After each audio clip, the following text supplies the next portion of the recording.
ये कहानी आज से 30 वर्ष पुरानी है।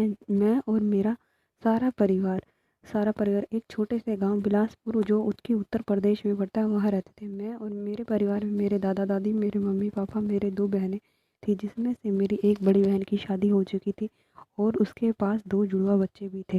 कुछ दिनों पहले ही वह मेरे घर में रहने के लिए आई थी, अपने ससुराल से हमारे घर के में रहने के लिए आई थी।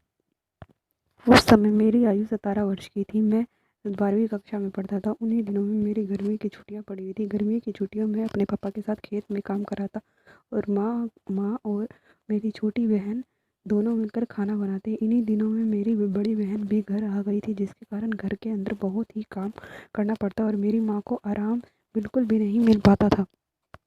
एक दिन की बात है, मेरे पिताजी ने कहा कि अमित बेटा, कल खेत में जल्दी चलेंगे।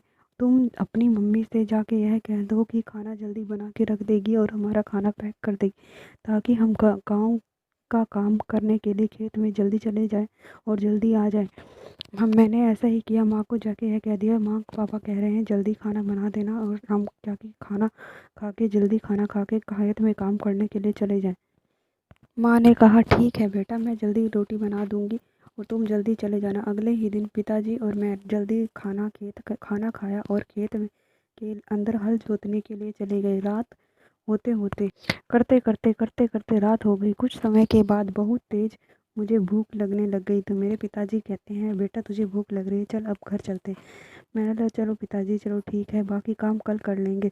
पिताजी बोलते हैं, चल ठीक है बेटा, बाकी सारा काम खेत का कर लेंगे कल जल्दी आकर। अब हम घर चलते हैं। मेरे घर से खेत 2-3 किलोमीटर दूर था।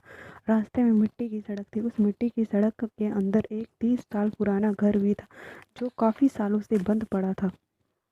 उस घर के अंदर कोई भी व्यक्ति नहीं था और ना ही कोई व्यक्ति आता था और ना ही जाता था, क्योंकि वह काफ़ी सालों से घर बंद पड़ा था। लेकिन मुझे कुछ दूर जाने पर ही उस घर में रोशनी दिखाई देने लगी।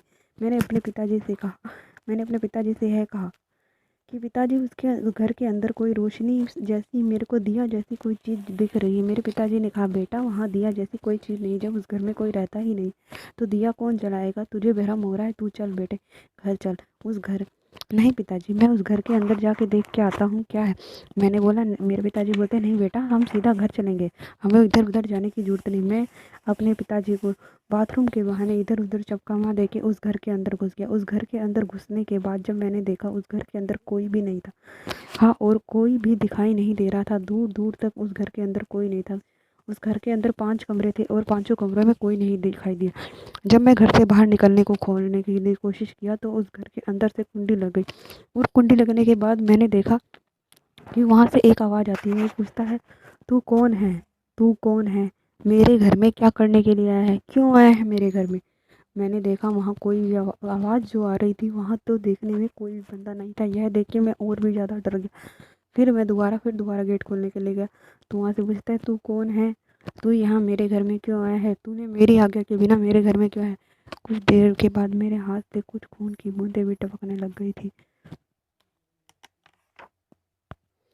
इस आवाज़ को सुनकर मैं इतनी बुरी तरह डर गया कि मुझे कुछ भी दिखाई नहीं देता। फिर कुछ देर के बाद मेरे सिर के ऊपर से मेरे हाथ और पैरों कुछ खून की बूंदें टपकी और फिर दोबारा यही सवाल पूछा, तू कौन है और मेरे घर में क्यों आया है? मैं रो रो कर उसके आगे हाथ जोड़ने लगा कि तुम मुझे घर जाने दो, मैं आज के बाद दोबारा इस घर में नहीं आऊँगा।